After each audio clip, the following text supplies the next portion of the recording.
नमस्कार, मैं दिशा पामेचा आप सभी का स्वागत करती हूँ आज की इस क्लास में। हम बात करते आ रहे थे ग्रीन स्किल्स की और आज हम बात करने वाले हैं हमारे ग्रीन इकोनॉमी हरित अर्थव्यवस्था के सेक्टर्स के बारे में। तो जब हम ग्रीन इकोनॉमी के बारे में पढ़ रहे थे तो हमने जाना था कि ग्रीन इकोनॉमी में या ग्रीन इकोनॉमी कुछ सेक्टर्स में विभाजित होती है और उसमें से कुछ सेक्टर्स उसको आगे बढ़ाने के लिए सस्टेनेबल डेवलपमेंट के लिए काफ़ी ज़्यादा ज़रूरी होते हैं। तो आज हम बात करने वाले हैं उसी ग्रीन इकोनॉमी के सेक्टर्स के बारे में। तो जब हम यहाँ पर देखते हैं कि ग्रीन इकोनॉमी जो है वो काफ़ी सारे सेक्टर्स में डिवाइडेड होती है, यानी कि हर इकोनॉमी में बहुत सारे क्या होते हैं, सेक्टर्स होते हैं। क्या होते हैं? बहुत सारे सेक्टर्स होते हैं और इन सेक्टर्स के अपने अपने काम होते हैं, अपनी अपनी जिम्मेदारियां होती हैं। तो हर सेक्टर क्या होता है? एक पार्ट होता है, भाग होता है या फिर एक फंक्शन होता है इकोनॉमी का। अब जैसे कि आपके पास में क्या है, आपका बॉडी है, पूरा तो आपका बॉडी है, लेकिन इसके अंदर अलग अलग क्या है, पार्ट्स हैं। आपका फेस है, हेड है, हैंड्स हैं, चेस्ट है, स्टमक है, लेग्स हैं, इन सब के अपने अपने क्या है, काम है। तो वैसे ही हर इकोनॉमी के अंदर क्या होते हैं, बहुत सारे सेक्टर्स होते हैं और उन सभी सेक्टर के क्या होते हैं, अपने अपने फंक्शन होते हैं। जैसे हमारी ग्रीन इकोनॉमी का या ग्रीन इकोनॉमी की जो प्राथमिकता है वो क्या है कि हमारा जो पर्यावरण है वो सुरक्षित रहे और संरक्षित रहे। और पर्यावरण को बचाते बचाते हमें साथ में क्या करना है, हमारा आर्थिक विकास भी करना है, इकोनॉमिक डेवलपमेंट भी करना है। वैसे ही इन सभी सेक्टर्स की प्राथमिकता भी क्या है, इन सभी सेक्टर्स की प्राथमिकता भी इन्वायरमेंटल सस्टेनेबिलिटी है, प्राकृतिक संसाधनों का संरक्षण है और साथ ही में हमें क्या करना है, आर्थिक विकास को भी लेकर चलना है। इसी के साथ में यहाँ पर जैसे हमारी ग्रीन इकोनॉमी में क्या होता है, एक बैलेंस बनाया जाता है। क्या होता है? एक बैलेंस बनाया जाता है। कैसे बैलेंस बनाया जाता है? बैलेंस ऐसे बनाया जाता है कि हमारी जो ग्रीन इकोनॉमी है उसमें अगर हम बात करें हमारे इन्वायरमेंट के इन्हांसमेंट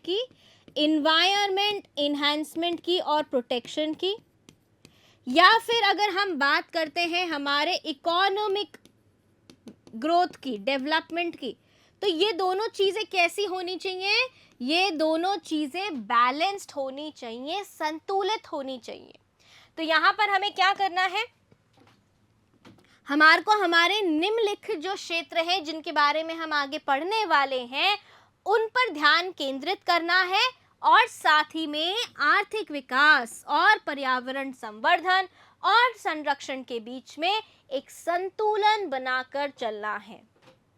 तो हम यहाँ पर आज बात करने वाले हैं हमारे ग्रीन इकोनॉमी के 10 सेक्टर्स के बारे में और आप अभी तक इन सारे सेक्टर से बहुत अच्छी तरीके से रूबरू हो चुके हैं। सबसे पहला जो सेक्टर हमारा यहाँ पर है वो है एग्रीकल्चर, कृषि। दूसरा सेक्टर है हमारा ऊर्जा संसाधन, एनर्जी रिसोर्सेज। तीसरा है हमारा निर्माण। चौथा वाटर मैनेजमेंट। पांचवा वेस्ट मैनेजमेंट। इसके बाद में हमारे पास में है लैंड मैनेजमेंट, भू प्रबंधन, ट्रांसपोर्टेशन, परिवहन, टूरिज्म, पर्यटन, इन्वायरमेंटल कंजर्वेशन, साथ ही में हमारी मैन्युफैक्चरिंग इंडस्ट्री। तो सबसे पहले आज यहाँ पर इस वीडियो में हम बात करने वाले हैं शुरू के 5 सेक्टर्स के बारे में। तो शुरू करते हैं यहाँ पर सबसे पहले कृषि के साथ में। तो हम सब जानते हैं कि जो हमारा खाना है, जिससे हमारी भूख मिटती है, हमारे को ताकत आती है, जिससे हम आज जीवित हैं, वो सारा हमारा जो खाद्य पदार्थ है, जो सारा हमारा खाद्य पदार्थ है वो कहाँ से आ रहा है? वो आ रहा है हमारे एग्रीकल्चर से। कहाँ से आ रहा है? एग्रीकल्चर से आ रहा है। और ये जो एग्रीकल्चर है, कृषि है, इसको चला कौन रहे हैं? हमारे किसान भाई चला रहे हैं। ये किसान भाई क्या करते हैं? ये किसान भाई हमारे भोजन के लिए फसलों को उगाते हैं। किसको उगाते हैं? फसलों को उगाते हैं, और इन्हीं फसलों से हमारा क्या आता है? खाना आता है, जिसमें कि हमारी सब्जियां, फल, दालें, जो हमारा अनाज है, गेहूं, बाजरा, मक्का, रागी, ये सब कहाँ से आता है? कृषि से आता है, एग्रीकल्चर से आता है। इसीलिए ये जो कृषि है, ये जो एग्रीकल्चर है, ये हमारी इकोनॉमी का एक बहुत बड़ा सेक्टर है। ये क्या है? लार्जेस्ट पार्ट है हमारे सेक्टर का। अब आप जानते हैं कि हमारी जो अर्थ है, उसका क्या हो रहा है? जनसंख्या बढ़ती जा रही है।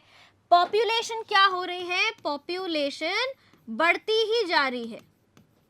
अब जितनी ज्यादा पॉपुलेशन होगी, उतनी ज्यादा क्या होगी? फूड की डिमांड होगी, और हमारे को डिमांड के साथ साथ सप्लाई को भी तो बढ़ाना पड़ेगा।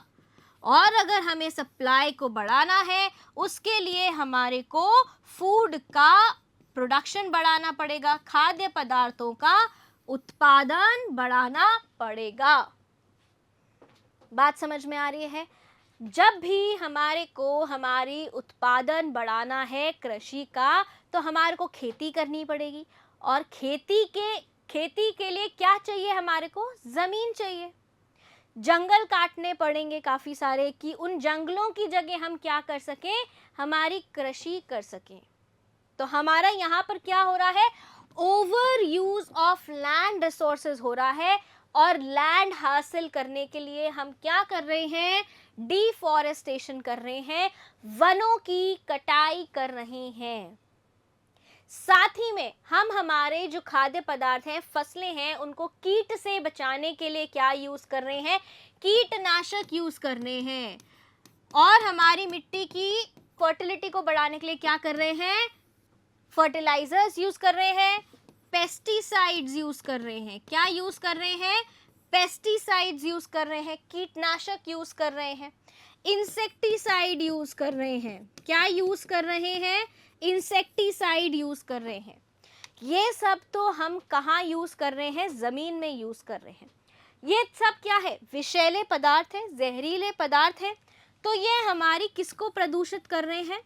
ये हमारी भू को, लैंड को प्रदूषित कर रहे हैं। और लैंड पोल्यूशन के साथ साथ में ये बारिश के पानी के साथ में बह बह के सारे विषैले पदार्थ कहाँ चले जाते हैं? नदी, नहरों, झरनों में चले जाते हैं, और ये वाटर को भी क्या करते हैं? पल्यूट करते हैं, साथ ही में एयर को भी पल्यूट करते हैं। तो जितने भी हमारे ये हार्मफुल केमिकल्स हैं, पेस्टिसाइड्स हैं, केमिकल फर्टिलाइजर्स हैं, इनका क्या साइड इफेक्ट है? कि ये हमारी हवा, हमारी ज़मीन, भू को और हमारे पानी को प्रदूषित कर रहे हैं। अब यहाँ पर हम क्या कर सकते हैं? इन सभी प्रदूषण से बचने के लिए, हमारे पर्यावरण को बचाने के लिए, साथ ही में आज की हमारी जो ज़रूरतें हैं, उनको भी हमें पूरा करना है। इन दोनों चीज़ों को हमारे को साथ में लेके चलना है। तो सबसे पहला काम हमें ये करना है कि ऐसी हमें कृषि करनी है जो कि विषैले पदार्थों से मुक्त हो, रहित हो। और वो कौन सी है कृषि? ऑर्गेनिक फार्मिंग है। क्या है? जैविक फार्मिंग। बात समझ में आ रही है? जैविक खेती है हमारी, जो हम कर सकते हैं। यहाँ पे किसी भी तरीके के हार्मफुल फर्टिलाइजर्स और पेस्टिसाइड्स नहीं इस्तेमाल होते हैं। क्या नहीं इस्तेमाल होते? किसी भी प्रकार के यहाँ पे विषैले, हानिकारक उर्वरक या कीटनाशकों का इस्तेमाल नहीं होता है, और ये हमारी सब्जियों में एकत्रित भी नहीं होते हैं। इनसे हमारी सब्जियां भी सुरक्षित रहती हैं, उनका जो न्यूट्रिशन है, पोषण है, वो भी बढ़ता है, साथ में वो इन विषैले पदार्थों से भी रहित होती हैं। तो इसका क्या मतलब हुआ? कि ऑर्गेनिक फार्मिंग से आई हुई हमारी सब्जियां ज़्यादा स्वच्छ होती हैं। साथ ही में जो भी सब्जियां हमारे आसपास मिल रही हों, स्थानीय मिल रही हों, जो भी सब्जियां हमारे लोकल फार्मिंग से हमें मिल रही हो, साथ ही में नेचुरल फार्मिंग से हमें मिल रही हो, उनको हमारे को क्या करना है, उनको हमारे को प्राथमिकता देनी है, प्रेफरेंस देनी है। बात समझ में आ गई? हम लोकल का क्यों बोल रहे हैं यहाँ पर? जिससे कि हमारा ईंधन बचे, फ्यूल बचे। अगर हम दूसरे राज्य से हमारी सब्जियों को मंगा रहे हैं तो उसमें ईंधन लगेगा, पेट्रोल या डीजल लगेगा, और उसमें क्या होगा, वक्त बर्बाद होगा। साथ ही में जब वो ईंधन जलेगा तो काफ़ी क्या होगा, कार्बन का एमिशन होगा, नाइट्रोजन डाइऑक्साइड्स का एमिशन होगा, और ये एमिशन हमारी हवा को क्या करेगा, प्रदूषित करेगा। इसलिए कोशिश करें कि जो सब्जी आपकी स्थानीय खेती से आ रही है उसी का उपयोग करें। दूसरा, हम सब में से काफ़ी लोगों को बागवानी का बहुत शौक है, गार्डन का शौक है ना, कि भाई टमाटर खाए, टमाटर के बीज निकाले और टमाटर के बीजों को कहाँ डाल दिया, मिट्टी में डाल दिया, देखते हैं क्या होता है उस बीज का। तो उस बीज से क्या बनता है, पौधा बनता है, पौधा उगता है और पौधे पे क्या लगते हैं, टमाटर लगते हैं। तो वो खुशी बिल्कुल ही अलग होती है कि ये हमारे घर के टमाटर हैं। बहुत लोग अपने घरों में अलग अलग प्रकार के फल भी उगाते हैं। कुछ लोग उगाते हैं सीताफल, कुछ लोग नींबू उगाते हैं, कुछ लोग बेर उगाते हैं। तो अगर हम हमारे ही घरों में सब्जियां उगाने लग जाएं तो वो क्या होंगी, वो बहुत ही ज़्यादा स्वच्छ होंगी। तो हमें करना क्या है, हमें ये करना की कोशिश करनी है कि हम हमारे ही घर में सब्जियां उगा सकें। तीसरा, हमारे को क्या करना है, उन सब्जियों को खाया जाए जो उस मौसम की सब्जियां हो, मौसमी सब्जियों को और स्थानीय सब्जियों को खाया जाए। ऐसा नहीं हो कि हम उन सब्जियों की मांग करें जिसको काफ़ी सारी ऊर्जा लगाकर पैदा करना पड़े। अब जैसे कि जो स्ट्रॉबेरी है वो थोड़े से ठंडे माहौल में उगती है, उसको क्या चाहिए होता है, थोड़ा ठंडा क्लाइमेट, ठंडा जलवायु चाहिए होता है। लेकिन अब आप उसको अगर गर्मियों में खाने की वो रखते हैं तो फिर आपको सप्लाई भी करी जाएंगी, और वो सप्लाई करने के लिए ज़्यादा ऊर्जा लगेगी, एयर कंडीशनर्स लगाने पड़ेंगे, जिससे कि स्ट्रॉबेरी को उगने के लिए वो तापमान, वो जलवायु दिया जा सके। इसीलिए हमें किसको प्राथमिकता देनी है, ऐसी सब्जियों को, ऐसे भोजन को प्राथमिकता देनी है जो कि हमारे आसपास की खेती से ही आता हो, जिससे कि ना ज़्यादा ईंधन लगे, ना ज़्यादा ऊर्जा खपत हो, और ना ही ट्रांसपोर्टेशन की ज़रूरत हो, जिससे कि हम हर प्रकार के प्रदूषण से बच सकते हैं। अब यहाँ पर हम बात ही कर रहे थे कि हम ऊर्जा को बचाएं, तो दूसरा हमारा यहाँ पर जो सेक्टर है वो है हमारा एनर्जी रिसोर्सेज। हमारे ऊर्जा संसाधनों में कौन कौन सी ऊर्जा संसाधन आते हैं? हमारा आता है तेल, मतलब कि ऑयल, कोयला आता है, कोल, साथ ही में क्या आता है, पेट्रोल, डीजल। ये सारे क्या है हमारे, ये सारे हमारे नॉन रिन्यूएबल रिसोर्सेज हैं, गैर नवीकरणीय संसाधन। क्या है ये? गैर नवीकरणीय संसाधन है। और जो गैर नवीकरणीय संसाधन होते हैं, हमने बात करी थी कि वो संसाधन कैसे होते हैं। क्या वो संसाधन बहुत सारे होते हैं? नहीं, ये सारे संसाधन कैसे होते हैं, सीमित होते हैं, लिमिटेड होते हैं। ये संसाधन कैसे होते हैं, लिमिटेड होते हैं एंड नॉन रिन्यूएबल होते हैं। और जब इनको क्या किया जाता है, जब इनको कंबस्ट किया जाता है, जलाया जाता है, तब ये क्या रिलीज करते हैं, carbon dioxide, methane and nitrogen oxide, sulphur oxides, जो कि किसकी तरह काम करते हैं, ग्रीन हाउस गैसेस की तरह काम करते हैं। और ये सभी क्या हैं, ये हमारी ग्लोबल वार्मिंग में बहुत बड़ी भागीदारी निभाते हैं। बात समझ में आ रही है? तो हमें क्या करना है, हमें क्लीन और रिन्यूएबल एनर्जी रिसोर्सेज को चुनना है, प्राथमिकता देनी है। जैसे कि हमारी सोलर एनर्जी, सौर ऊर्जा, हमारी हवा से जो ऊर्जा बन रही है वाटर से, साथ ही में हमारी क्या है, जो हमारी हाइड्रो इलेक्ट्रिक एनर्जी है, पानी से बनने वाली जो बिजली है, उसको हमारे को प्राथमिकता देनी चाहिए। बात समझ में आ रही है? तो ये है कि हम क्या कर सकते हैं। साथ ही में हमें क्या करना है, बिजली की बर्बादी नहीं करनी है, बिजली बर्बाद करने से बचें। अगर आप किसी कमरे में बैठे हैं और आपका जो तापमान है आसपास का आप सह सकते हैं, मान लीजिए गर्मी है थोड़ी सी, तो आप पंखा चला के, कूलर चला के अपना काम चला सकते हैं, तो एयर कंडीशनर का प्रयोग ना करें। ऐसे ही सर्दियों में अगर आप थोड़े से स्वेटर ज़्यादा पहनकर, रज़ाई ज़्यादा ओढ़कर, मोजे पहनकर अगर आप हीटर और गीज़र को चलाने से बच सकते हैं, तो ऊर्जा को बचाएं, बिजली को बचाएं। अगर आप ये देख रहे हैं कि आपकी मोटर बंद हो गई है या टीवी बंद हो गया है, तो उनके प्लग को निकाल दें, अनप्लग कर दें। आप कभी कमरे से बाहर जा रहे हैं और पंखा अगर चल रहा है, तो पंखा और लाइट को बंद करके जाएं। Turn off lights and unplug appliances when they are not being used, या फिर जब आप इनको इस्तेमाल नहीं कर रहे हो। अब हम और हमारे क्या तरीके हैं कि जिनसे हम हमारा ईंधन बचा सकें। अगर आपने देखा हो कि हमें क्या करना चाहिए, मान लो 4-5 जनों को एक साथ एक ही जगह जाना है, तो अलग अलग वाहन उठाने के बजाय हम एक साथ जा सकते हैं, कार यूज़ कर सकते हैं, पब्लिक ट्रांसपोर्ट का इस्तेमाल कर सकते हैं। और साथ ही में हम क्या कर सकते हैं, ऐसी टेक्निक्स को यूज़ करें, एप्रोप्रिएट टेक्नोलॉजी को यूज़ करें, जैसे कि हम यहाँ पर यूज़ करें बायोगैस को। ठीक है, साथ में आपने जैसे इस पिक्चर में देखा, यहाँ पर क्या हो रहा है, पानी को पंप करने के लिए साइकिल का इस्तेमाल किया जा रहा है, मोटर नहीं यूज करी जा रही है। साइकिल के प्रेशर से क्या हो रहा है, पानी को पंप किया जा रहा है। तो ऐसी टेक्नोलॉजीज जहां पर हम बिजली के इस्तेमाल से बच सके, जैसे कि बाइक पावर्ड या हैंड पावर्ड जो हमारे वाटर पंप्स हैं, रेन वाटर हार्वेस्टिंग है, फूड कंजर्वेशन है, खाद्य पदार्थों का जो संरक्षण है, उन सभी तकनीकों को हमें अपनाना चाहिए। बात समझ में आ गई?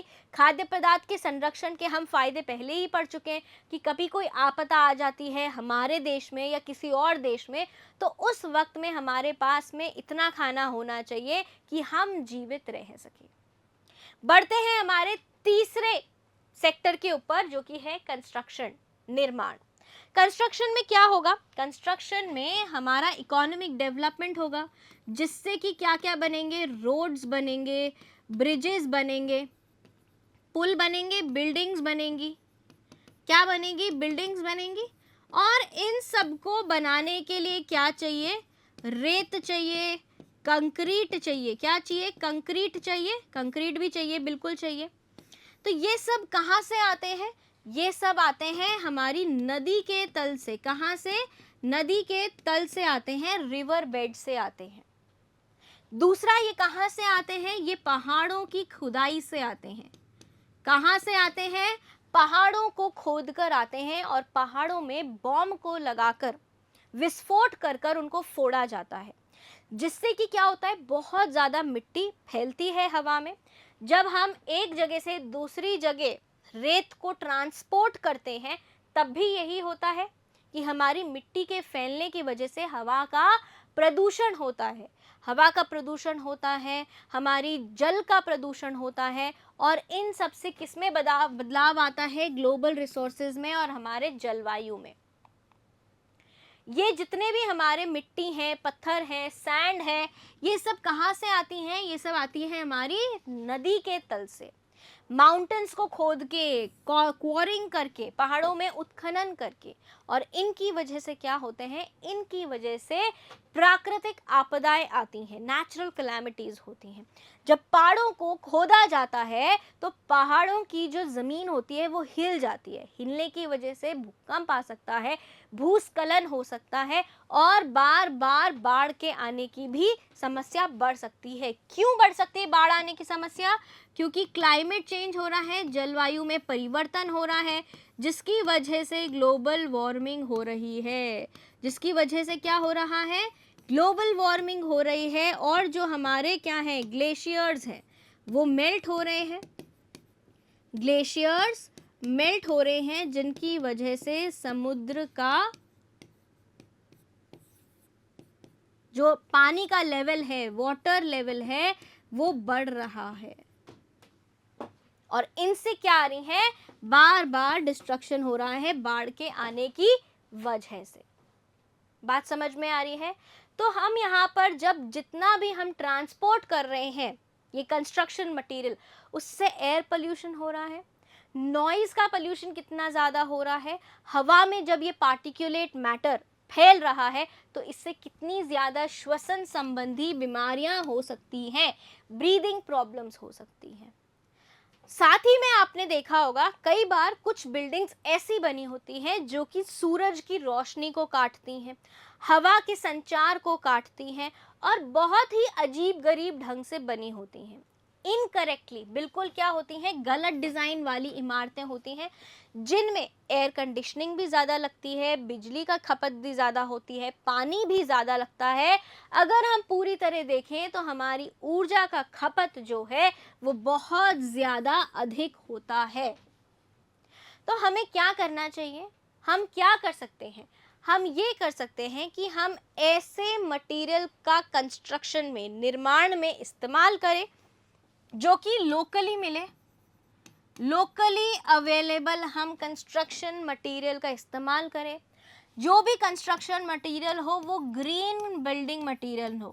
कैसा हो, ग्रीन बिल्डिंग मटेरियल हो जो कि पर्यावरण को न्यूनतम क्षति पहुंचाए।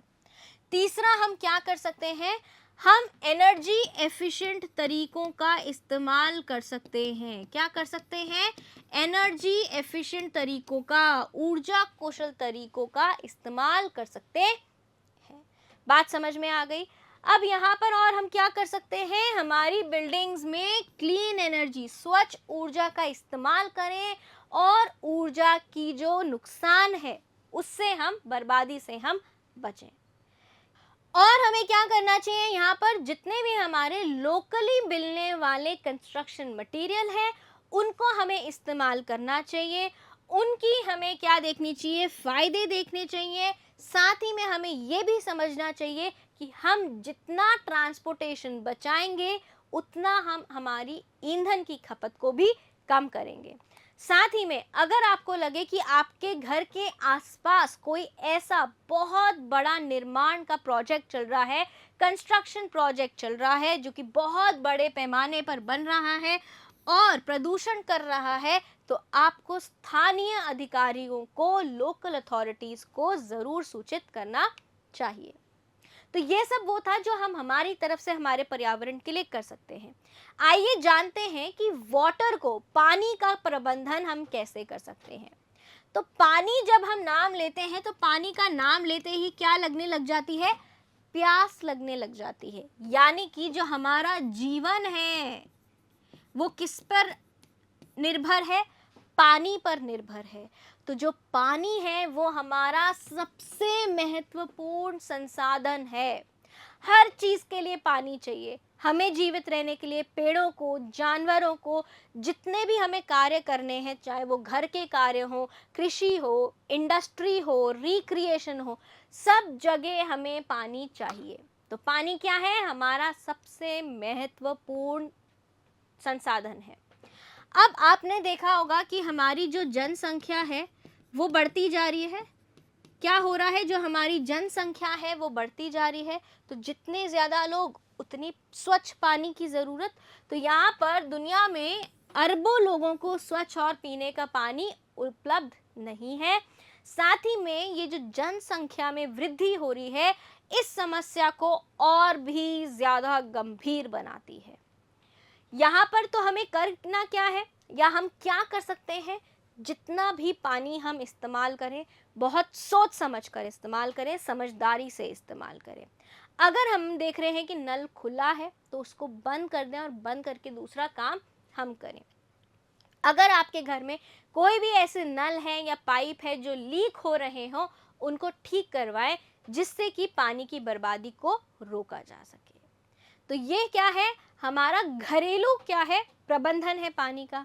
अब अगर हम जाते हैं इंडस्ट्री की तरफ या फिर हम जाते हैं उद्योग की तरफ, तो हम ये देखें कि जिन भी इंडस्ट्रीज में पानी कैसा आ रहा है, हॉट वाटर आ रहा है, इसको पहले क्या करा जाए, कूल करा जाए, ठंडा किया जाए, और फिर इसको कहाँ डाला जाए, वाटर बॉडीज में डाला जाए। कहाँ डाला जाए, वाटर बॉडीज में डाला जाए।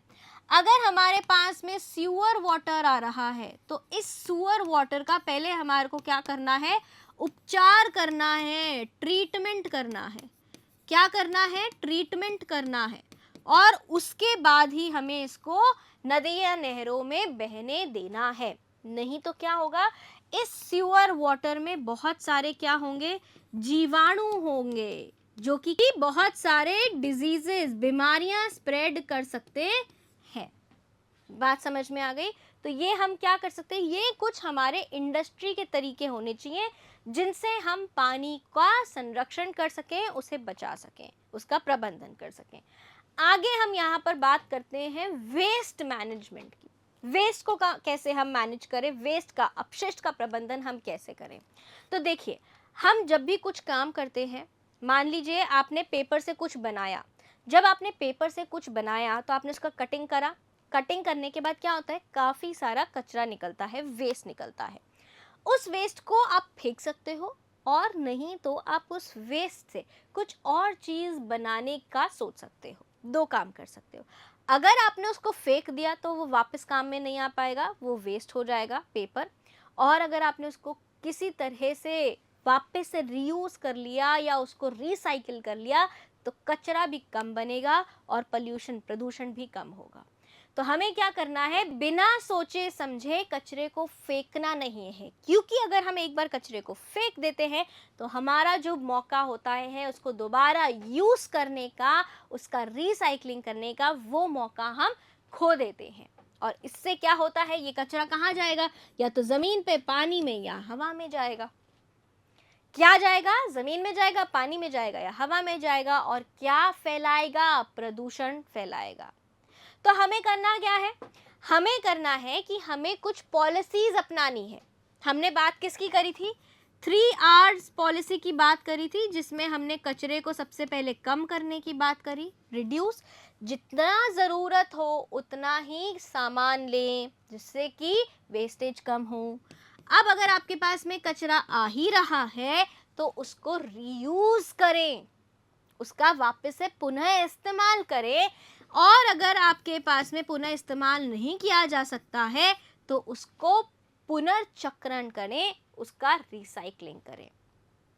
फेंकने से पहले ये सारे कामों का एक बार करके देखें और फिर ही फेंकें जब वो ज़रूरत हो। अब जैसे आपके पुराने कपड़े हैं, पुराने कपड़ों को फेंकने के बजाय आप उसको किसी को दे सकते हैं, किसी आप वृद्धाश्रम में या बच्चों के ऑर्फनेज में उसको डोनेट कर सकते हैं, कि अगर वो आपके काम के नहीं हैं तो किसी और के काम आ सकते हैं। घर में बचे हुए खाने को, काफ़ी सारे राज्यों में ऐसे फ्रिज बनाए गए हैं कि घर में बचे हुए खाने को आप उस फ्रिज में जाकर रख दें, पब्लिक फ्रिज है, वहाँ जाकर रख दें, और जिसको ज़रूरत हो वो उस खाने को निकाल के खा सकता है। बात समझ में आ रही है? साथ ही में ऐसा हमारे रिन्यूएबल एनर्जी रिसोर्सेज के साथ में भी हो रहा है। जिन राज्यों में सोलर एनर्जी से पैदा होने वाली जो बिजली है, अगर वो ज़्यादा उत्पादन हो रहा है उसका, तो उसको क्या किया जा रहा है, ट्रांसमिट किया जा रहा है दूसरे राज्यों पे। बात समझ में आ रही है? और इस हमारी सरकार ने क्या किया है, ऐसे ट्रांसमिशन पे जो सौर ऊर्जा या हवा की ऊर्जा से जो बिजली जनरेट हो रही है, इसके ट्रांसमिशन पे पहले जो शुल्क लगता था उस शुल्क को भी हटा दिया है भारत सरकार ने।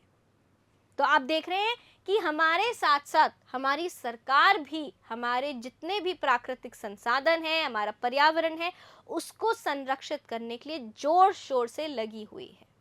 साथ ही में हम क्या कर सकते हैं, जितने भी हमारे वेस्ट सब्सटेंस हैं, ये हम हमारे घर से ही कर सकते हैं, कि जैसे हमारे घर में जितना भी कचरा है उसको फेंकने से पहले 2 में विभाजित कर ले, सूखा कचरा, गीला कचरा। सूखे कचरे का थोड़ा सा एनालिसिस करें, कि इसमें से कोई चीज़ रीयूज़ हो सकती है, दोबारा काम में आ सकती है, या कोई चीज़ रिसाइकिल हो सकती है। और गीले कचरे में से ये देखें कि क्या इसका रिसाइकलिंग हो सकता है, क्या इससे बायोगैस बन सकती है। बात समझ में आ रही है? तो उससे क्या करें, ऐसी टेक्नोलॉजीज को जनरेट करने की कोशिश करें जिससे एक वैल्यू एडेड प्रोडक्ट बने। अब आपने अगर स्वच्छ कोऑपरेटिव का नाम सुना है, पुणे में एक हमारी क्या है, स्वच्छ कोऑपरेटिव कचरा बीनने वालों की सिस्टम है। यहाँ पर क्या होता है, ये कचरा बीनते हैं पुणे के शहर में। क्या है, ये कचरा बीनने वाले हैं। ये क्या करते हैं, जितना भी कचरा आता है, जितना भी वेस्ट आता है, उस वेस्ट को ये क्या कर लेते हैं, दो में विभाजित करते हैं। एक सूखे कचरे में, सूखा कचरा, और एक क्या है, गीला कचरा। कैसा कचरा है, गीला कचरा। सूखे कचरे को ये रीयूज करने का कोशिश करते हैं और गीले कचरे को ये क्या करते हैं, रिसाइकिल करते हैं। साथ ही में कोशिश करते हैं कि इससे बायोगैस बन सके। बात समझ में आ रही है? तो ये क्या हुआ, हमारे कचरे से कैसे एक वैल्यू एडेड प्रोडक्ट बन सकता है, इसकी प्रौद्योगिकी हुई। साथ ही में हम क्या कर सकते हैं, जो हमारे किचन में जो कचरा निकल रहा है, सब्जी का, अंडे छिलके का, फल फूलों का कचरा जो भी निकल रहा है, ऑर्गेनिक कचरा, उससे हम कंपोस्टिंग कर सकते हैं। आपने काफ़ी सारे एड्स देखे होंगे कि क्या होगा, ये जो गीला कचरा है इसकी क्या होगी, कंपोस्टिंग होगी। ये कंपोस्टिंग दो तरीके से हो सकती है। एक जिसमें हम अर्थवॉर्म्स का इस्तेमाल नहीं करते हैं, बिना अर्थवॉर्म्स के काम करते हैं, नो अर्थवॉर्म्स, जो कि जनरल कंपोस्टिंग होती है। दूसरा जहां हम केचुओं का इस्तेमाल करते हैं। तो ये केचुए क्या करते हैं, ये केचुए इस कचरे को खाकर जो फीसेस, जो इनका अपशिष्ट होता है, वो प्रोड्यूस करते हैं और उसको हम उर्वरक खाद की तरह इस्तेमाल कर सकते हैं हमारी बागवानी में, खेती में। तो हमने क्या किया, हमने फूड वेस्ट की कंपोस्टिंग करी और वेस्ट से हमने क्या बना ली, खाद बना ली। और खाद को हमने कहाँ डाला, कृषि में डाला, खेती में डाला, हमने अपनी बागवानी में डाला, जिससे कि हमारी जो मिट्टी है वो और उपजाऊ हो गई और उसका पोषण भी बढ़ा। तो ये थे हमारे ग्रीन इकोनॉमी के, हरित अर्थव्यवस्था के 10 में से 5 सेक्टर्स। बाकी के जो हमारे सेक्टर्स हैं उनकी हम बात करेंगे अगली कक्षा में। मिलते हैं आपसे वहीं, तब तक के लिए बाय बाय।